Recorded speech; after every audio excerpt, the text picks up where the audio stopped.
దేవుని నామానికి స్తోత్రం. హల్లెలూయా. ప్రభువైన యేసుక్రీస్తు నామములో అందరికీ కూడా మరొకసారి నా హృదయపూర్వక వందనాలు. కొలస్సీయులకు రాసిన పత్రిక 3వ అధ్యాయం 18వ వచనం.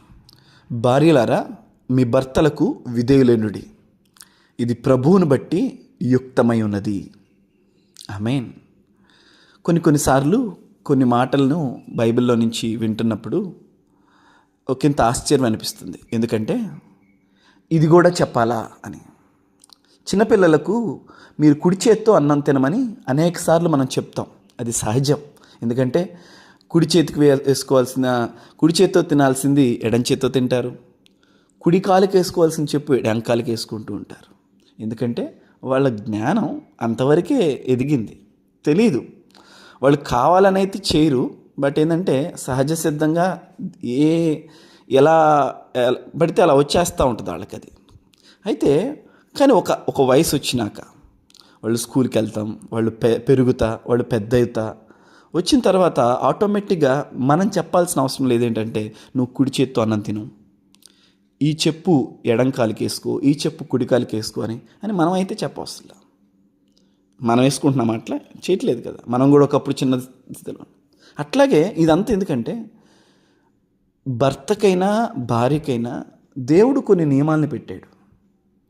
ఎవరు చేయాల్సిన కర్తవ్యాలను దేవుడు ఈ భూమి మీద వారికి ఇచ్చాడు.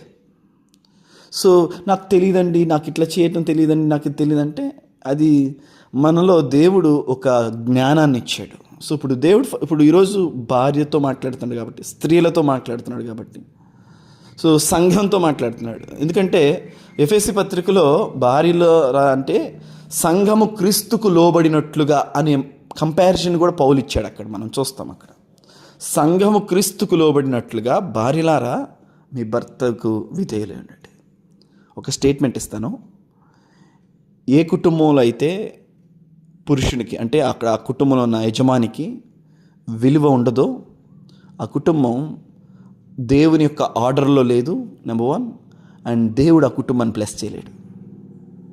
ఏ కుటుంబం అయితే యజమానికి లేదా భర్తకు విధేయత అనే ఆర్డర్లో ఉండదో ఆ కుటుంబం బ్లెస్ అవ్వదండి.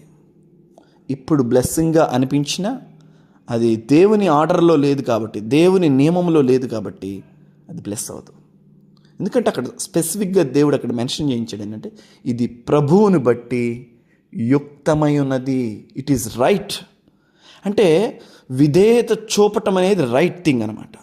విధేయత చూపకపోవటం అనేది అన్రైట్, అంటే అది కరెక్ట్ కాదని అర్థం. ఇప్పుడు దేవుని ఎదుట కరెక్ట్ కాని పని చేసి మనం ఎలా సక్సెస్ అవుతాం, మనం ఎలా హ్యాపీగా ఉంటాం, మనం ఎలా పీస్ఫుల్గా సమాధానంగా ఉండగలుగుతాం? దట్ ఈస్ అంతే. దేవుని ఎదుట అది రైట్ కాదు. సో భర్తకు విధేయత లేదా పురుషునికి యజమానికి విధేయత అనేది అది దేవుని ఎదుట సరైనది. హల్లెలూయా. సో నేనేమి స్టాండ్ తీసుకోవట్లా, నేను వాక్యం స్టాండ్ తీసుకుంటున్నాను. రేపటి దినాన మనం భర్తను గురించి మాట్లాడినప్పుడు కూడా దాని గురించి మాట్లాడతాం. హల్లెలూయా. కనుక ఉదయకాల సమయంలో దేవుని వాక్యాన్ని వింటున్న మనందరం కూడా అది దేవుడు నేర్పించిన. ఒకవేళ ఈ మాటలు పురుషులు వింటున్నారా, మనం సంఘమై ఉన్నాం, క్రీస్తుకు విధేయత చూపాలి. మన జీవితాల్లో క్రీస్తుకు విధేయత చూపని క్రమం సరైనది కాదు. ఒకవేళ మనం చూపకపోతే అది సరైనది కాదు, ఒకవేళ చూపితే అది సరైనది, అది మనకు దీవెనకరమైనది. ఆమేన్. So never break the order. మనం దైవ క్రమాన్ని మనం ఎప్పుడు కూడా బ్రేక్ చేయకూడదు. బ్రేక్ చేసామంటే దేవుని ఎదుట అది సరైనది కాదు అని అర్థం అనమాట. హల్లెలూయా. గాడ్ బ్లెస్ యు ఆల్ అండి. దేవుడి మాటలు మన వెనుకలో దీవించును గాక.